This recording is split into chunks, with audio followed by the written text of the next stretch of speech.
다윗은 블레셋의 용사 골리앗과 싸우기를 자원했습니다. 그러자 이스라엘 사울 왕은 다윗에게 자기의 갑옷을 입히려 하였습니다. 난생 처음 다윗은 사울에 주는 그 갑옷을 입어보고는 시험적으로 걸어보고 익숙하지 않았습니다. 그러자 다윗은 사울의 갑옷을 거부합니다. 다윗에게는 다른 사람에게 훌륭한 전투복이라 할지라도 내게 맞지 아니하면 벗어버리는 결단이 있었습니다.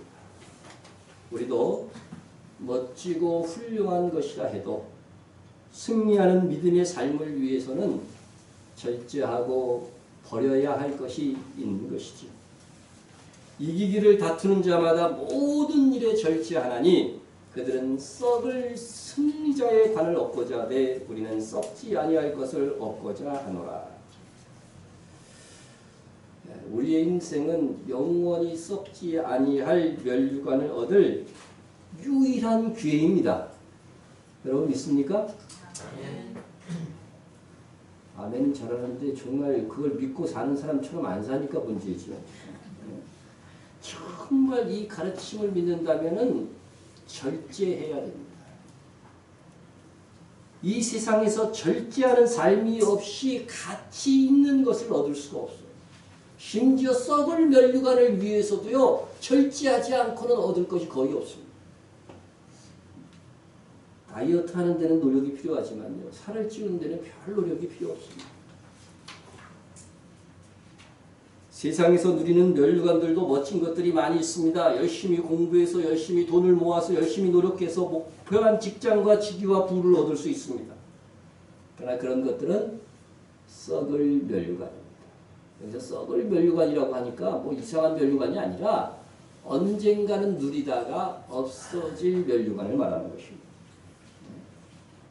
내가 영원히 누릴 수 있는 것들이 아닙니다. 인생을 살고 죽음이 오면 사라져버리는 것들이 썩을 멸류관입니다. 정말 중요한 것은 영원히 소멸되지 않는 썩지 아니할 멸류관입니다. 영원히 소멸되지 않는 영광과 직위와 부와 존귀함이 있다고 성경은 가르치고 있습니다.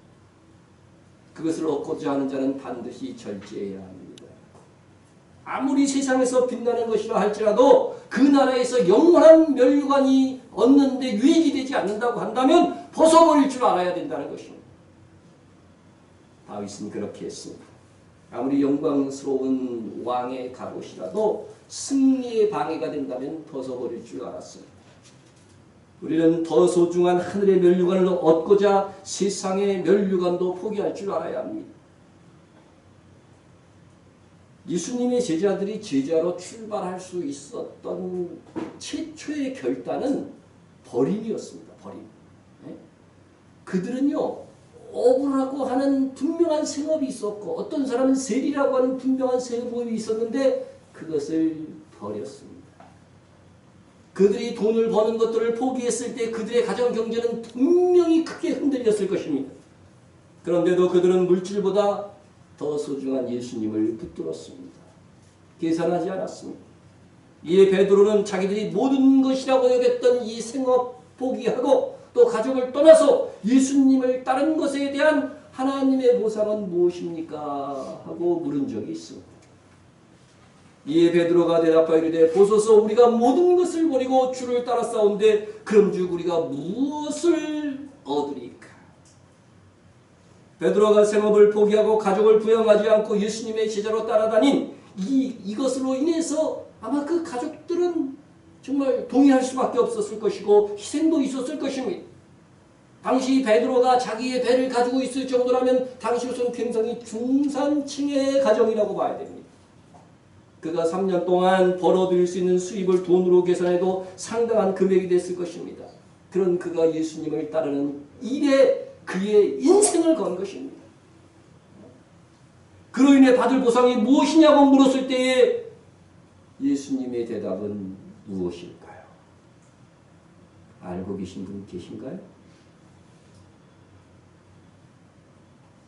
예수께서 이르시되 내가 진실로 너희에게 이르노니 세상이 새롭게 되어 인자가 자기 영광의 보좌에 앉을 때에 여러분 세상이 새롭게 되는 날이 올 것입니다.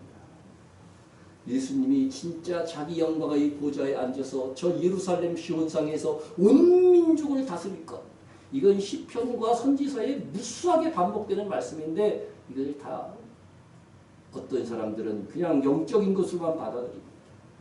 주님 재림하셔서 정말 영광의 보좌에 앉을 때에 나를 따르는 너희도 그랬어요. 그죠? 나를 따르는 너희도 예수님이 영광의 보좌에 앉는다는 건 왕의 보좌에 앉는다는 거 아니에요. 보좌에 때 너희도 어떻게 된다고요? 12보좌에 앉아 이스라엘 12지파를 심판하리라. 여러분 성경이 쓰여질 때에 왕의 최고의 중요한 임무는 뭐였어요? 재판하는 거예요. 여기 심판이라는 말은 재판하고 똑같은 단어입니다. 재판하는 것이었습니다. 여러분 베드로가 참 솔로몬이 구한 지혜가 그냥 지혜가 아니라 재판하는 지혜였어요. 재판하는 지혜. 정확하게 판별해서 재판하는 지혜. 네. 결국 여기서 12지파의 각각 지파의 왕이 12제자가 될 것이다. 너희가 모든 것을 버리고 나를 따른 그 보상은 그렇게 주어질 것이라고 이 제자들에게 약속해 주셨습니다. 예수님은 이 썩지 아니할 멸류관의 약속을 제자들에게만 하지 않으셨습니다. 이어지는 말씀에서 또 내 이름을 위하여 집이나 형제나 자매나 부모나 자식이나 전토를 벌인 자마다 여러 배를 받고 또 영생을 상속하리. 우리가 포기하고 절제하고 드린 것이 있다고 한다면 영생은 물론 하늘 상금에 해당하는 멸관을 그 헌신한 모든 것과 비교되지 않는 여러 배로 받게 될 것입니다. 정말 이 예수님의 말씀을 믿음으로 받아들인다고 한다면 하늘에 썩지 아니할 멸류관을 얻기 위하여 이 땅에서 포기하고 헌신하는 그러한 절제하는 것이 우리에게 있어야 된다고 하는 것입니다. 그런데 당장의 눈에 보이는 쾌락과 즐거움과 이익과 만족 때문에 포기하지 못하는 것이 대다수의 신자의 모습입니다. 아프리카 원주민이나 남태평양의 섬들에서는 오래전부터 원숭이 잡는 법을 익혀왔다고 합니다. 대부분 나무에 큰 구멍이 있다든가 구멍이 없는 나무 같은 경우에는 야자 열매 있죠. 야자 열매를 이렇게 구멍을 탁 뚫어가지고서요 그 안에서 땅콩을 막 집어넣는 때 구멍마다 땅콩을 집어넣으면요 이 원숭이들이 땅콩 냄새를 맡고 막 달려드는 거예요.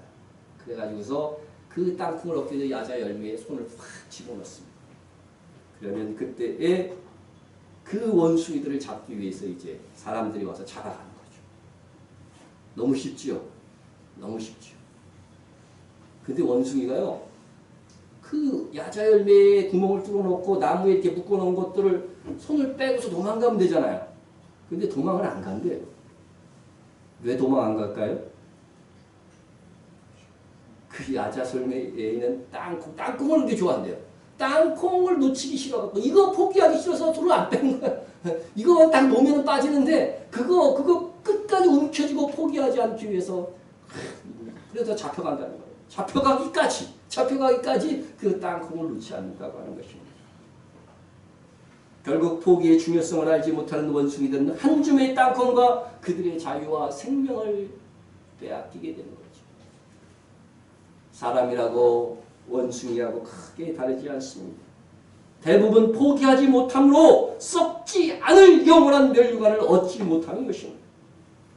예수님은 우리를 얻기 위해서 포기한 것이 바로 자기의 생명을 내어놓는 십자가였습니다.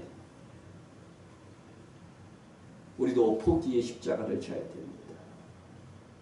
나를 따르거든 자기를 부인하고 자기 십자가를 지라고 했잖아요. 예수님이 포기의 십자가를 지셨듯이 우리도 포기의 십자가를 져야 됩니다. 우리는 가지기 위해 노력합니다. 그러나 정말 믿음 위에 굳건히 서 있다면 썩지 않을 멸류관을 얻고자 내가 가진 것과 또한 내가 가질 수 있었던 것과 내가 누릴 수 있었던 것을 포기한 것을 마음 깊이 자랑스럽게 여길 수 있는 마음이 준비되어져야 됩니다. 정말 주를 위해서 드렸던 시간, 세상 즐거움을 포기한 것, 복음을 위한 수고와 드림이 영원한 보호와 하늘에 쌓았다가라는 것으로 마음 든든한 만족함이 있어야 된다는 것입니다. 10년 동안 주일 성수하신 분들 이 지역에 20년을 하신 분들도 있을 것입니다. 여러분 그것을 굉장한 것으로 여기지 않을지 모르지만 내가 많은 시간들 양보하고 포기하면서 이걸 지켰고 직장생활하면서 참 지키기 어려울 때도 있었어요. 정말 저희 시대 때는 그랬어요. 요즘은 주 5일체였지만 옛날에는 그렇지 않았어요. 그래도 잘 지켜왔던 것이 정말 큰 보람이고 하늘의 상이 되겠구나. 여러분 포기할 수 있는 용기, 절제할 수 있는 의지, 버릴 줄 아는 결단으로 우리의 삶을 채워갑시다. 우리가 우리를 비울 때 영원한 복으로 가득 채울 수가 있습니다. 그리스도께서 이제 곧 오십니다. 우리가 그리스도와 관계없는 것들을 붙잡고 있을 그런 시간들이 많이 남아있지 않습니다. 이 대열의 종착점에서 영광의 주님을 맞이하는 우리 모두가 됩시다. 그러나 벗어버리는 것, 포기하는 것으로만 충분하지 않습니다. 승리를 위한 무장이 있어요. 버리고 무장하는 것이 있어야 된다는 거죠. 승리할 수 있기 위한 준비가 있어야 한다는 것입니다. 그러면 다윗이 선택한 무장은 무엇이었을까요? 손에 막대기를 가지고 시내에서 매끄러운 돌 5을 골라서 자기 목자의 질구 곧 주머니에 넣고 손에 물매를 가지고 블레셋 사람에게로 나아갑니다. 다윗은 갑옷 대신에 갑옷을 버리고 자기가 입던 평상복을 그대로 입었습니다. 그러나 그가 무장한 것은 막대기, 매끄러운 돌 5개, 그 돌을 던질 수 있는 물매로 준비했습니다. 그러니까 보시면은 요게 매끄러운 돌 5개와 물매가 준비되는 거죠. 오늘날도 이렇게 사용하는 군대도 있대요. 아직도 이거를. 이게 요것이 당시에는요, 이 원심력을 윙윙 돌리다가 샥 하고 던지면은요, 얼마나 강력한 무기냐면요, 갑옷을 입지 않고 맞으면 몸을 관통하는 경우들도 있었다. 그러니까 총알 못지않게 이게 날아가는 것입니다. 그래서 이 물매, 슬링이라고도 하거든요. 영어는 슬링이라고 하더라고요. 그래서 이게 정말 골리앗이 들었던 칼은 근접해서 쳐야 되잖아요. 그런데 근접하면 이길 수 있겠어요? 그 거인을? 못 이기니까 멀리서 공격할 수 있는 바로 이 물매를 준비해서 나간 것입니다. 다윗은 목동 시절에 연마한 이 물매 던지기로 적을 쓰러뜨릴 그런 생각을 했던 것입니다. 그렇게 무장했습니다.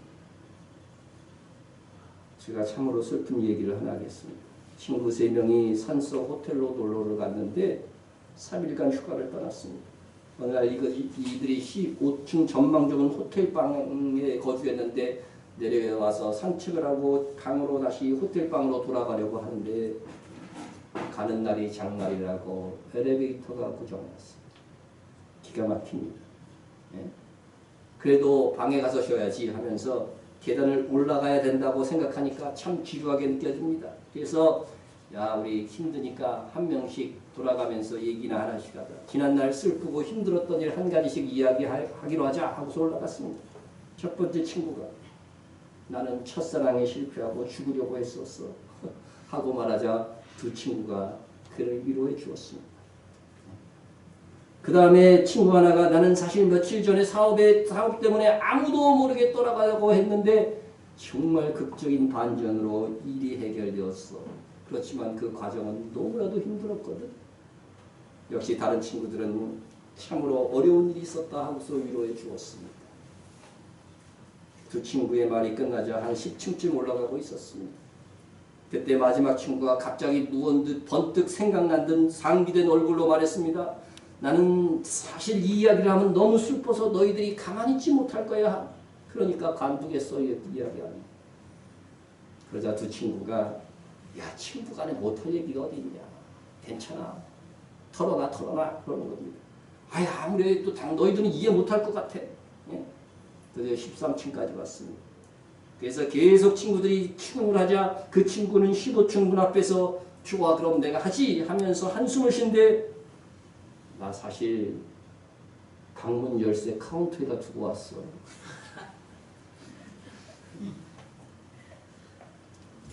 그들이 고생하면서 15층까지 올라온 것. 그들이 방에 들어가기 위해서는 뭐가 있었어야 돼요? 키, 열쇠가 있어야 합니다. 여러분, 열쇠 없이 수고하며 애쓴 것은 아무 소용이 없습니다. 여러분, 세상에 수많은 사람들이 그들의 인생 속에서 수고를 다하고 열심히 살았는데 천국에 들어갈 열쇠가 없는 거예요. 예수 믿은 믿음이 없는 거예요. 이런 일을 당할 사람들이 이 슬프고 가장 슬픈 이야기의 주인공들이 얼마나 많은지 모릅니다. 우리의 인생의 여정에서 정말 필요한 것이 무엇입니까? 화려한 갑옷의 무장이 아닙니다. 정말 우리가 무장해야 되는 것은 하나님께서 주신 믿음과 우리에게 주신 은사입니다. 다윗은 그의 그때까지의 인생에서 하나님께 주신 은사를 따라서 무장했습니다. 열쇠 없이 문을 열 수 없듯이 내가 싸울 수 있는 하나님께서 나에게 주신 가장 좋은 무기로 무장되지 않는 한 승리는 기대할 수 없습니다. 다윗은 골리앗과 싸우기에 더 가지는 것은 더 불편한 것이었습니다. 다윗은 자신이 잘 싸우기 위해서 자신이 가장 잘 사용할 수 있는 무기를 선택한 것입니다. 여러분, 한 사람에게 좋은 것이 다른 사람에게도 좋은 것이 아닙니다. 전쟁에서 활을 잘 쏘는 사람이 칼을 들고 무장하지 않습니다. 보병과 포병과 통신병은 무장하는 것이 다릅니다. 육해공군은 전혀 다른 무장을 합니다. 왜 그렇게 하는 것입니까? 평소 훈련한 것을 발휘하기 위해서 그렇게 해야 되는 것이지요. 그래서 내가 살아온 뒤의 인생들은 앞으로 내가 어떻게 사용하고 어떻게 싸워야 되는지를 보여주는 그림과도 같은 것이지요. 저는 가끔 자신의 경험에 비추어서 다른 사람을 충고하는 말들을 듣곤 합니다. 내가 이렇게 해서 어려움을 이겨냈으니까 너도 그렇게 하면 돼. 여러분, 비슷한 상황이라고 해도 모든 사람의 성향과 기질과 재능과 은사가 동일한 것이 아닙니다. 내가 이렇게 공부해서 성공했으니 당신도 그렇게 공부해봐. 그런 방식이 좋아. 이렇게 이야기하지만 모두가 그렇게 할 수 있는 것은 아닙니다. 우리 교회가 이렇게 해서 부흥했으니까 당신 교회도 그렇게 해보십시오. 비슷한 경우에 동일한 처방이 반드시 성공한다고 한다면 얼마나 이 세상 만사가 쉽겠어요. 항상 정답이 있는 거니까. 그러나 세상은 그렇지가 않습니다. 사람마다 다 알게 모르게 다양한 차이를 가지고 있는 것입니다. 우리는 절대 그렇게 해야 합니다라는 말을 사용할 때 조심해야 됩니다. 구원받기 위해서 절대 예수를 믿어야 됩니다. 이것이야말로 귀중한 진리입니다. 이처럼 절대 다른 어떤 것으로 대체할 수 없는 진리가 있습니다. 그러나 그렇지 않은 것도 있습니다. 절대 거짓말하면 안 됩니다. 절대 진리입니까? 절대 보증을 서서는 안 됩니다. 절대 이혼을 해서는 안 됩니다. 절대 빚을 져서는 안 됩니다. 이런 것들은 일반적인 원리이지만 성경에서는 절대적으로 그 원리들이 적용되지 않는 경우가 있다는 것을 알아야 합니다. 원리가 되는 진리는 사랑입니다. 하나님은 사랑이시기 때문에 사랑의 원리가 어떻게 효과적으로 적용되는 것이 진짜 계명이라고 하는 것입니다. 그에 따른 하나하나의 단위의 계명은 사랑의 차원에서 다르게 적용하여야 할 경우도 얼마든지 있을 수 있습니다. 여러분, 거짓말을 한 출애굽기 1장에 보면 그 히브리 상파들, 이게 절대 거짓말하지 않아야 된다고 한다면, 그죠? 히브리 상파들 벌 받아야죠. 그런데 그들이 이스라엘의 아기들을 보호하기 위한 거짓말로 인하여 하나님께서 어떻게 하셨다고 되어 있어요? 복을 내리셨다고 되어 있습니다. 그 상파들은 하나님을 경외하였으므로 하나님이 그들의 집안을 흥왕하게 하신 자. 여러분, 이 바로 앞에서 이 산파들이 거짓말을 한 건데, 당시 세계 최강대국의 왕 바로 앞에서 거짓말하면 즉결 죽음이에요. 즉결 사형입니다. 이 히브리 산파들은 목숨을 걸고 거짓말을 한 거예요. 네? 그것을 하나님은 어떻게 인정했어요? 그 바로 애굽의 최고의 왕보다 하나님을 더 두려워한 사람들로 인정해서 그 집안을 흥망하게 했다고 말씀하고 있는 것입니다. 여리고성의 라합은 이스라엘의 정탐꾼을 숨겨주기 위한 거짓말로 뭘 받았어요? 구원을 받았습니다. 거짓말 안 했으면 어떻게 됐을까요? 멸망했어요. 율법에서 사랑의 원리 안에서 이혼이 허락되는 경우도 있었습니다.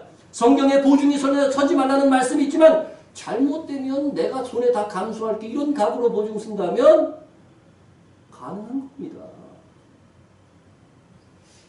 성경에서 보증을 서지 말라는 것은 돈보다 더 중요한 형제와 이웃 간의 사랑의 이 관계가 끊어질 것을 염려하는 것이지, 그럼에도 불구하고 나는 그 관계 끊어지지 않아, 내가 다 감당할 수 있어, 이 정도 되면 보증 쓰고 그렇지 않으면 서지 말라는 거예요. 빚내지 말라고 하지만 굶어 죽는 자녀 때문에 빚을 낸 부모를 하나님은 책망하지 않습니다.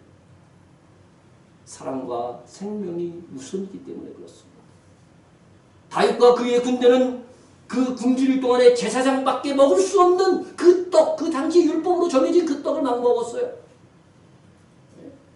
극박한 굶주림에서는 우선 사람을 살리는 것이 우선이기 때문에 그렇습니다.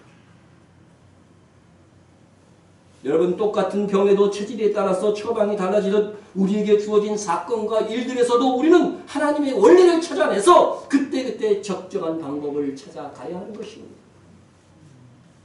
원리는 모든 사람들에게 적용될 수 있는 것이지만 전술은 사람과 환경과 때에 따라서 달라질 수 있는 것이지요. 지혜자는 자신의 경험과 말씀에서 얻어진 원리로 충고하지만 그것을 절대적 방법으로 강요하지 않습니다. 우리는 다윗처럼 우리가 감당해야 할 이 사역에서 자기가 가장 잘 효과적으로 헌신할 수 있는 것으로 더욱 무장해야 하는 것입니다. 그러므로 자기 은사가 아닌 것으로, 하나님께서 자신에게 주시지 않은 것으로 일하려고 하는 사람은 가장 어리석은 사람인 것이죠. 사자가 독수리가 날아다니는 것이 너무 부러운 거예요. 천국을 날아가는 것이. 그래서 열심히 연습을 하면 날 수 있을까요? 여러분, 하늘의 제왕 독수리와 땅의 제왕 사자가 이것이 합쳐지면 최고의 동물이 될 것입니다. 성경에 보면요, 세상 제국지의 최고의 왕국을 바벨론으로 삼잖아요. 저 금제국, 그죠? 바벨론을 동물로 표현할 때 뭘로 표현했어요? 사자로 표현했을까요? 독수리로 표현했을까요? 왜 이렇게 겸손하십니까? 여러분, 놀랍게도요, 독수리 날개 달린 사자로 표현했어요. 이게 고대에 날개 달린 사자의 형상이 꽤 많이 발견이 됩니다. 그러나 현실 세계에서 독수리처럼 날 수 있는 사자가 없고 사자처럼 강력한 독수리 또한 없습니다.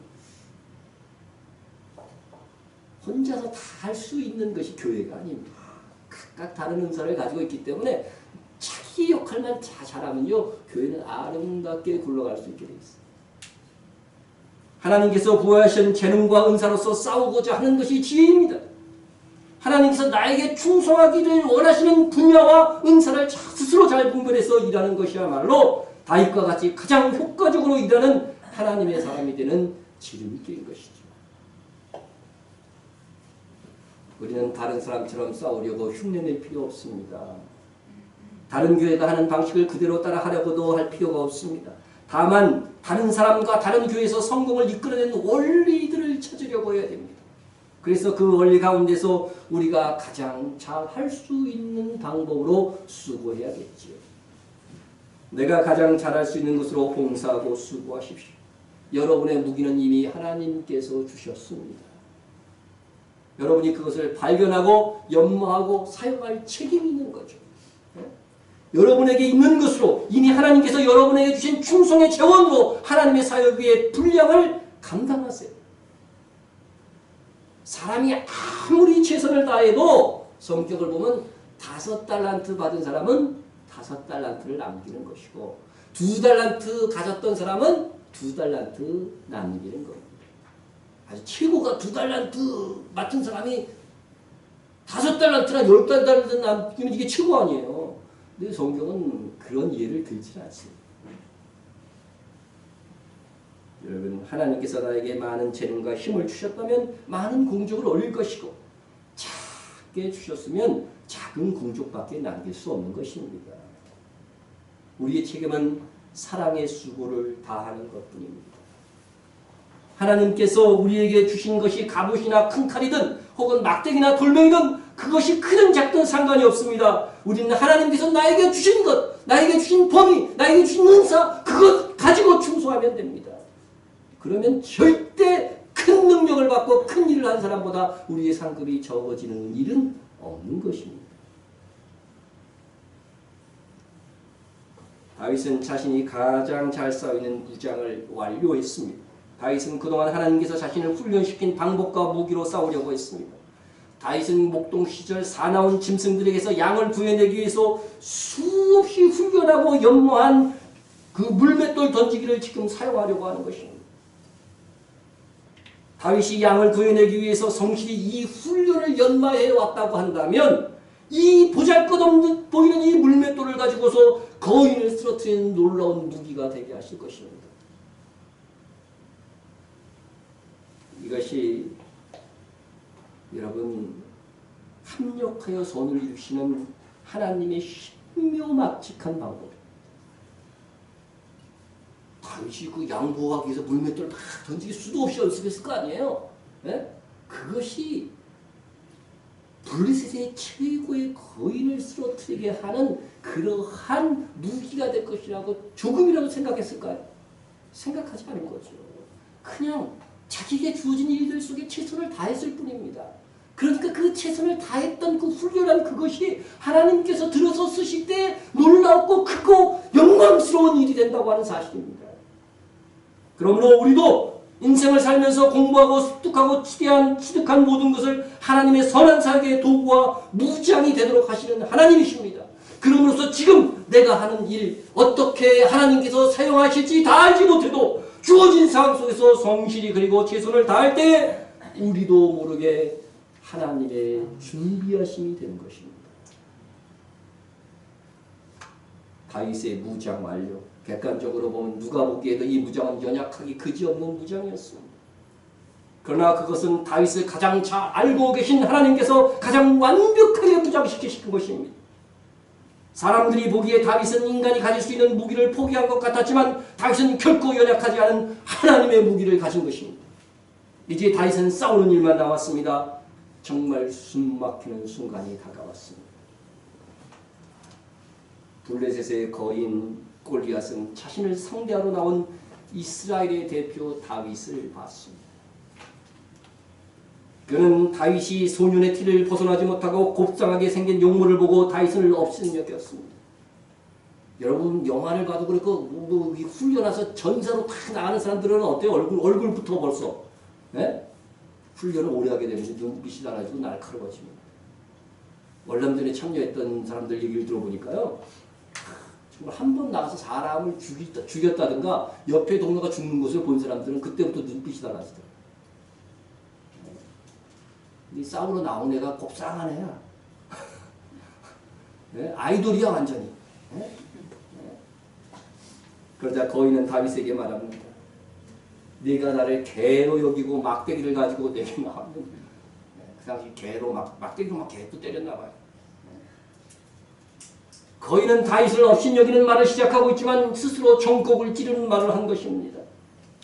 개를 비유로 욕하는 것은 우리나라나 중동지방이나 비슷한 것 같아요. 우리가 가장 많이 쓰는 욕이 뭡니까? 말하기가 곤란하십니까? 개 플러스 새끼죠. 그죠? 골리앗은 나를 개로 여기고 막대기를 가지고 나왔느냐고 했습니다. 가끔 악인들이 자기를 합리하고 상대방을 업신여기기 위해서 한 말이지만 그것이 진리를 말하는 경우가 종종 있습니다. 한 사람이 여러 사람을 위해서 죽는 것이 낫다. 누가 한 말이에요? 예수님을 십자가에 못 박는 자들이 한 말이지만 그것은 사실이었습니다.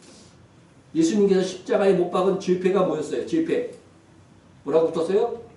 나사렛 예수, 그 다음이 유대인의 왕입니다. 유대인의 왕.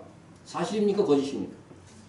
예수님은 유대인의 왕으로 다시 오실 것입니다. 그 유대인의 왕은 천하만국을 다스리는 왕일 것입니다. 그들은 예수님이 죽어야 할 이유와 제목을 써서 십자가에 붙였지만 그것은 사실이었고 더욱이 다시 오실 주님에 대한 예언이기도 했습니다. 이처럼 블레셋의 거인이 다윗을 비난하려고 한 말은 다윗이 정말로 품고 있었고 하고 싶었던 말이었습니다. 실제로 다윗은 골리앗을 개같이 여겼습니다.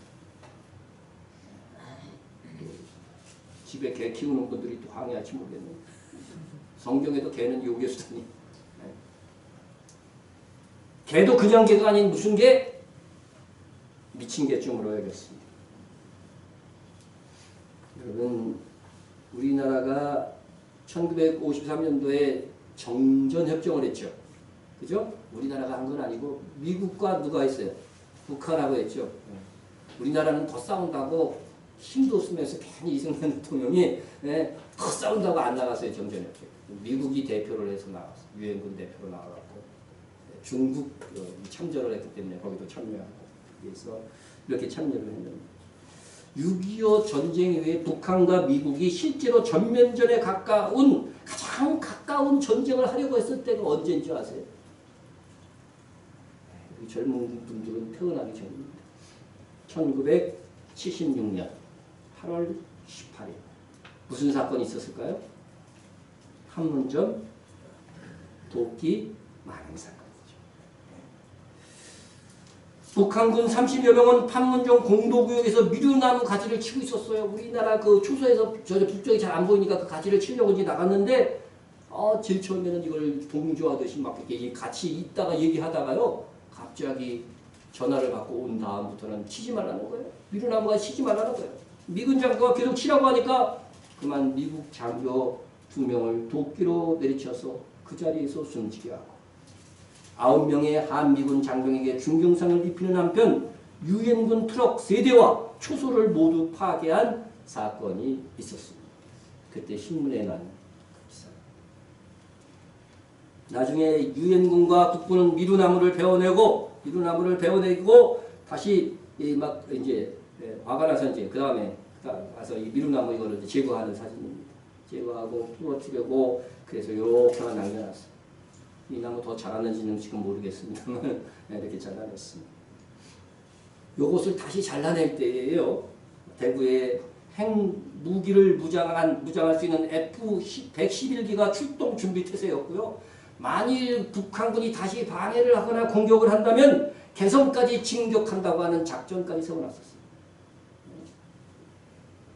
이 사건은 전쟁 직발 위기에서 당시 김일성은 누군지 아시죠? 김일성이 사과문을 보내는 것으로 일단락되었지만 그 사건 다음날 박정희 대통령이 하였던 말이 신문 타이틀 기사로 크게 나왔던 것을 제가 지금까지도 기억해요. 그 기사 제목이 뭐였냐면은 미친 개에게는 몽둥이가 약이다. 그때부터 유명해서 오늘날 정치인들도 잘 사용하더라고요.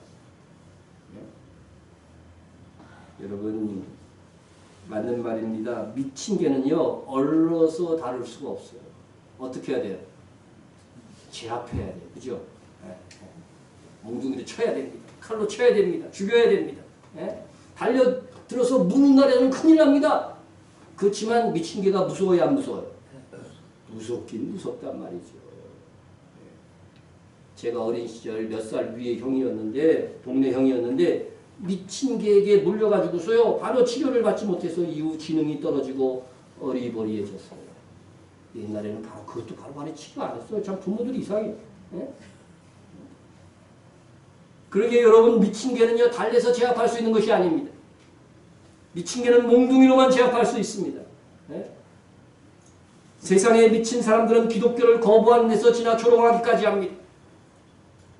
최근 필리핀의 두테르테 대통령은 감히 하나님을 여기서 말하기도 곤란해요. 멍청한 신이라고 하였고 누구든지 신과 함께 하나님과 함께 찍은 사진이나 셀카를 보여줄 수 있다면 신과 대화할 수 있다는 것을 나에게 입증한다면 나는 즉시 대통령직에서 물러날 것이다. 그렇게 얘기를 했어요. 아니 하나님이 있다는 것이 발견이 되면 자기도 믿겠다고 해야지 대통령직에서 물러나고 하는 거야. 보이지 않는 하나님을 볼 수 없으므로 존재하지 않는다고 조롱하는 것이 필리핀 대통령입니다. 필리핀의 종교는요 80%가 가톨릭이에요. 근데도 그 가만히 멀쩡하게 대통령 하는 거 보면 이게 신앙인들의 각성이 있는 건지 없는 건지. 만약 우리나라 대통령이 그랬으면은 우리나라 기독교인들이 20%인데 어떻게 됐을까요? 발칵 뒤집혔을 거예요. 온 교회가 아마 저 광화문으로 다 달려갔을 거예요. 앞으로 이런 선출된 독재자가 신성모독하는 말을 하고 등장하는 것이 마지막 시대의 적그리스도입니다. 분명히 신성모독하는 말을 할 것이라고 했어요. 적그리스도의 발언에 동의하여 참된 기독교를 조롱하고 박해하는 일들이 그래서 훗날에는 언젠가는 있을 것입니다. 이미 기독교인들을 반대하는 운동들이 일어났고 세계 곳곳에서 박해가 이루어지고 있습니다. 여러분 정상적인 개는 아무나 물지 않습니다. 주인의 통제를 받을 줄 압니다. 그러나 아무나 물려고 한다. 우리 기독교인들을 공격하려고 한다면 미쳐야 돼요. 무슨 영에? 그들의 배후에 있는 악한 영들에 미쳐야 돼요. 사탄은 곳곳에서 미친 개들을 일으켜서 기독교인을 정말로 악랄하게 물게 하려고 혈안이 되어져 있습니다.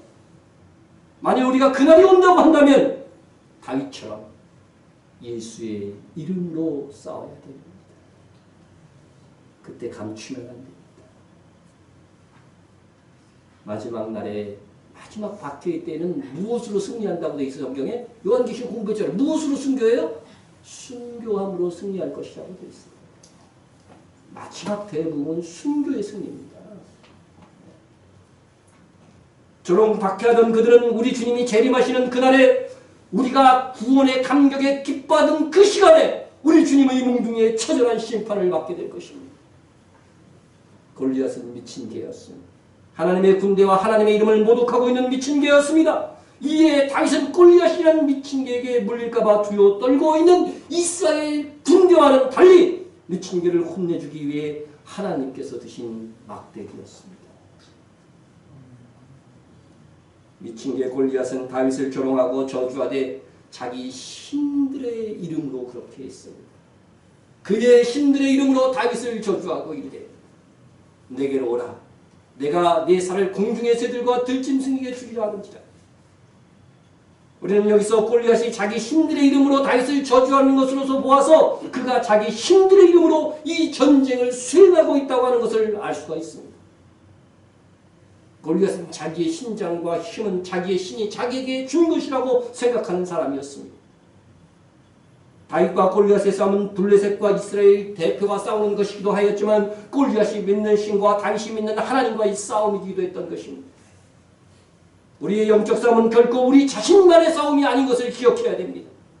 하나님의 명예와 하나님의 능력이 달린 문제입니다. 그래서 다윗은 기세에 등등한 블레셋 거인에게 아주 길게 거창하게 이렇게 말합니다. 다윗이 블레셋 사람에게 이르되 너는 칼과 창과 단창으로 내게 나아오거니와 나는 만군의 여호와의 이름 곧 내가 모욕하는 이스라엘 군대의 하나님의 이름으로 내게 나아가노라.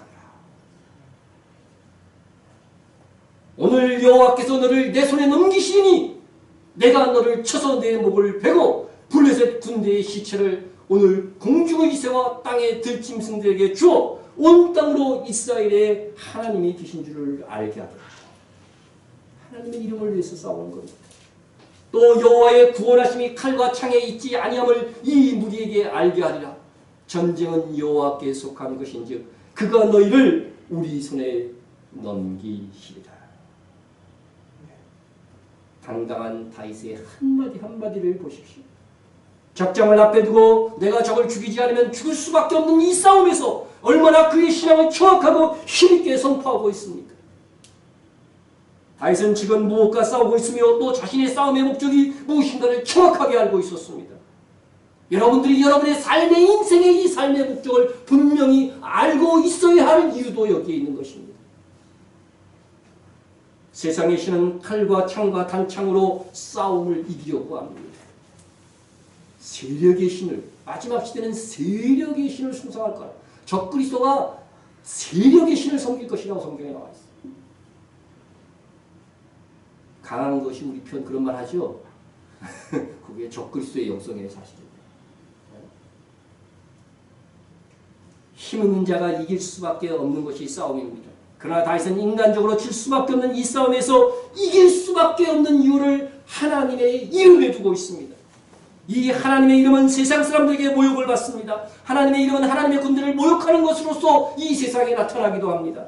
그리스도인을 비하하고 우리를 박해하는 자들은 그리스도인을 공격하는 동시에 우리 하나님을 대항하고 대적하는 자들인 것입니다. 그리스도인들에 대한 불신자들의 적대감은 이제 마지막 때가 다다를수록 계속해서 더해갈 것입니다. 그것은 경제적인 압박과 물리적인 위협과 인격적인 모독 등으로 나타날 것입니다. 그래서 예수를 믿는 것이 점점 힘들어지는 시대가 이를 것 가속될 것입니다.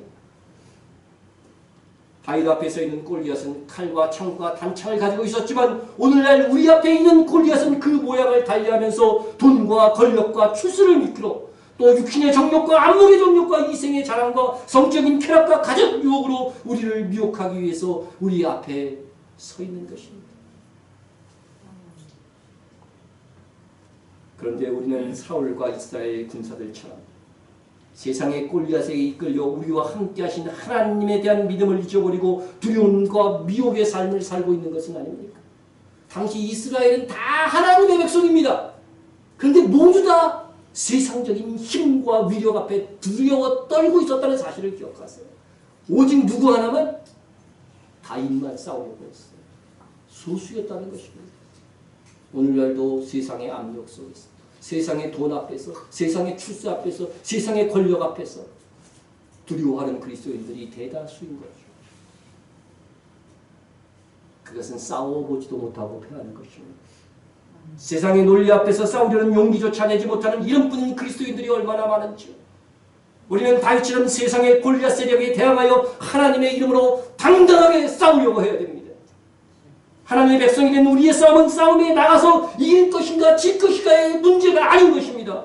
우리 스스로 이 싸움에 나갈 것인가 두려움 때문에 아니 나갈 것인가의 싸움인 것입니다. 여러분 이스라엘 민족이 가나안에 입성할 때도 똑같았어요. 두려움 때문에 못 들어간 거죠. 두려움을 이긴 사람들만 나간 거죠. 나간 사람은 무조건 승리했어요. 예수 이름으로 싸운 사람은 다 승리하는 것입니다. 내 안에 있는 믿음을 내 안에 계신 하나님을 신뢰하느냐 하지 못하느냐가 우리 삶을 승리로 이끄느냐 그렇지 못하느냐가 결정되는 포인트가 되는 것이죠. 여러분은 마땅히 신앙의 결단을 요구하는 시점에서 싸움을 걸어보지도 않으려고 한 적은 없으십니까? 분란을 일으키기 싫다는 이유로 회피한 적은 없습니까? 직장과 가정에서 공견히 신앙생활에 장애가 되게 하는 일들이 오늘날 무수히 일어나고 있는데 우리는 당당하게 신앙의 힘으로 맞서고 있는가? 손해를 각오하고 주의 말씀을 지키려고 애를 쓰는가? 모세는 잠시 죄악의 낙을 누리는 것보다 하나님의 백성과 함께 고난받는 것을 더 좋아했다고 했습니다. 도리어 하나님의 백성과 함께 고난받기를 잠시 죄악의 낙을 누리는 것보다 더 좋아합니다. 우리는 그리스도인이 되어서 고난받기를 각오할 수 있습니다. 그리고 고난받는 것이나 손해를 그냥 참고 견딜 수도 있습니다. 그러나 모세처럼 하나님을 믿는 것 때문에 고난받는 것을 더 좋아하는 이 일은 결코 쉬운 것이 아닙니다. 여러분 중에 누가 예수를 믿음으로 당하였던 공경을 기뻐하며 뛰는 적이 있습니까? 누가 예수 믿는다고 막 조롱을 해요? 박해를 해요? 네? 그런 일을 당할 때 주님이 어떻게 하라고 했어요? 네? 나로 말미암아 너희를 욕하고 박해하고 거짓으로 너희를 것으로 모든 악한 말을 할 때에는 너희에게 복이 있나니 기뻐하고 즐거워하라. 여러분 예수의 이름 때문에 손해본 것 있고 예수 이름 때문에 조롱받았으면요 정말 집에 와서라도 기뻐하고 즐거워하세요. 주님이 그렇게 하라고 했거든요. 주님을 믿는 것 때문에 겪었던 손해와 작은 박해라도 있을 때 기뻐하고 즐거워해야 됩니다. 그 이유가 무엇입니까? 그 이유가 무엇이에요? 하늘에서 너희 상이 큽니다. 하늘에서 너희 상이 큽니다. 하나님이 우리 행위에 따라서 상을 주시겠다고 했는데요. 그 상을 얻은 것이 확인되는 사건들을 경험하면요, 그 마음 가득한 기쁨으로 즐거워해야 된다는 거예요. 우리 구원 이미 얻었잖아요. 그죠? 네? 이제 하늘의 상을 얻기 위해서 매진해야 돼요. 네? 그것이 없으면 믿은 것이 아닙니다. 나는 상은 필요 없어. 그냥 천국 가는 것으로 만족할래. 그런 사람들은요, 믿은 것 자체를 의심해야 되는 사람이에요. 그럴 수가 없다는 거예요, 그리스도는. 왜 그래요? 우리 안에 성령께서 상급에 대한 충동을 주시는 거거든요. 내주하시는 성령의 사역이 그거거든요. 여러분, 우리가 가진 신앙 때문에 모세처럼 공주의 아들이란 자리를 포기하고 광야의 목자가 되어야 할 때도 있을 것입니다. 모세가 어천난 슬기의 강구의 파라오를 대적할 수 있었던 힘은 이 거룩한 토기와 도저히 상대하기 힘든 이 벅찬 상대와 싸우려고 나갔던 용기에서 비롯되었습니다. 다윗, 그는 믿음으로 싸우려고 한 것입니다. 그것은 하나님을 신뢰하는 데부터 나온 것입니다. 우리가 싸우지 못하는 이유, 하나님을 신뢰하지 못해서 그래요. 완전하게 믿지 못하게 해서. 여러분, 그런 얘기 들어봤을 것입니다. 아버지가요, 아들한테, 아들을 좀 바위 위에, 조그만 바위 위에 올려놓고서 뛰어내려, 내가 맞을게. 아이가 뛰어내릴까요? 아버지를 믿고 뛰어내릴까요? 믿음이 있는 아이는 아버지를 믿고 뛰어내릴 것입니다. 이 얘기도 한번 했던 것 같은데, 한 남자가 그랜드 캐니언 정상에서 난간에 기대어서 아름다운 장관을 구경하다가 난간이 부러지는 바람에 떨어졌어요. 떨어지다가 구세승에도 벼랑에서 쑥 자라는 나무까지 걸렸습니다. 그러니까 올라가지도 못하고 내려가지도 못하고 대롱대롱 한참을 매달려 있던 남자는 간절하게 큰 소리로 외쳤습니다.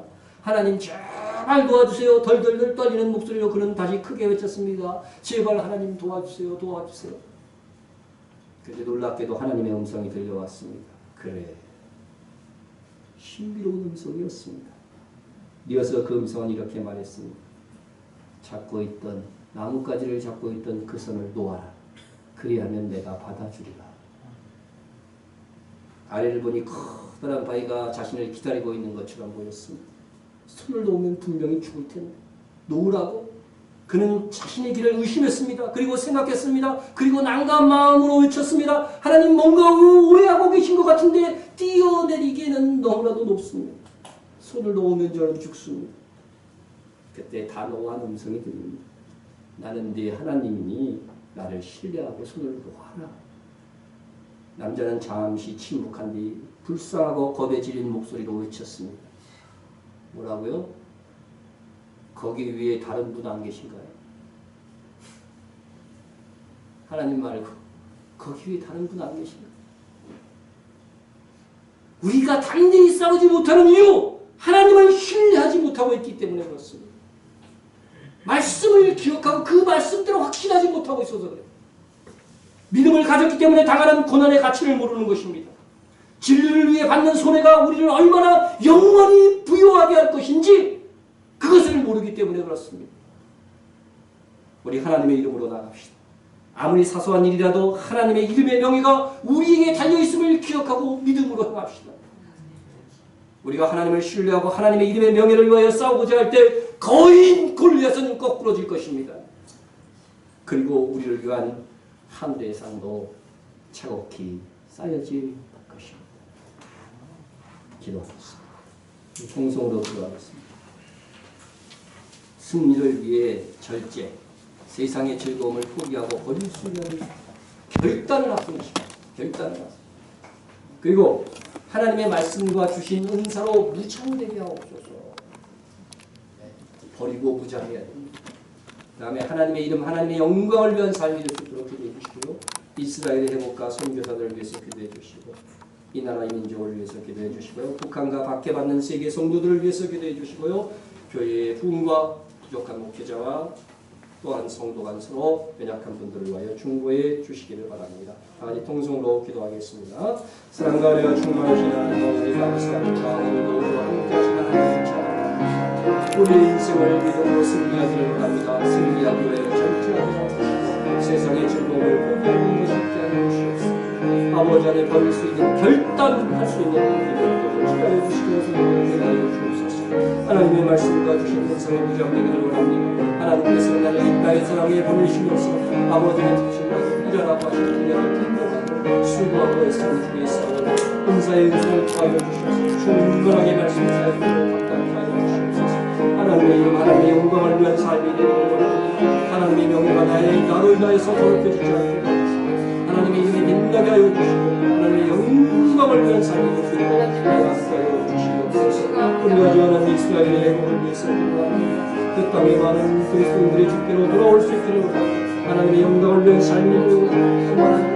아버지 하나님의 그런 농부와 같이 큰 교회의 일원이 될 수 있도록 인도하여 주시옵소서. 우리가 받은 성령을 밖에서 성령 충만을 말씀 충만한 생각과 얘기하여 주시옵소서. 이는 인간들을 기억하여 주시옵소서. 아버지 있는 주의 대통령을 주시옵소서. 총명을 주시옵소서.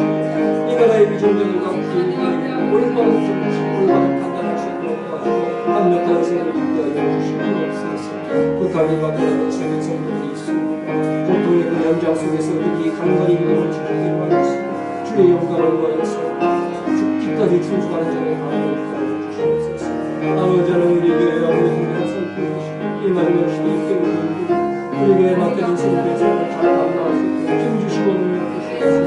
그걸 깨어있는 목회자가 되시옵소서. 성실한 목회자가 되시옵소서. 신실한 목회자가 되시옵소서. 성도와의 중보를 믿습니다. 아버지 우리의 나라의 성도가 있습니다. 경배의 신자가 있습니다. 아버지는 그들은 성의 정신을 보고 있습니다. 아버지의 나라의 다 마음을 다하시고 주 안에서 깨어 주님을 바라보고 주님을 나오는 자에게 다 되게 주시옵소서.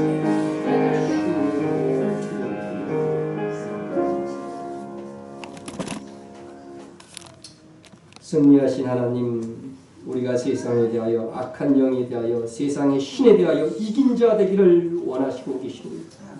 이 승리를 위한 무장으로 우리가 세상에 영원하지 않은 욕망을 버릴 줄 아는 용기를 주옵소서.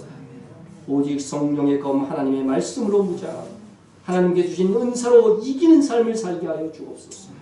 그래야 우리의 남은 인생에서 오직 하나님의 이름을 높이며 하나님의 이름이 영광이 돌려지게 되는 삶을 살게 하시고 우리 또한 주를 위해 받는 고난과 손해를 기뻐하고 즐거워하는 마음으로 하늘에서 상이 큰 자가 되게 하옵소서. 예수님의 이름으로 기도드립니다.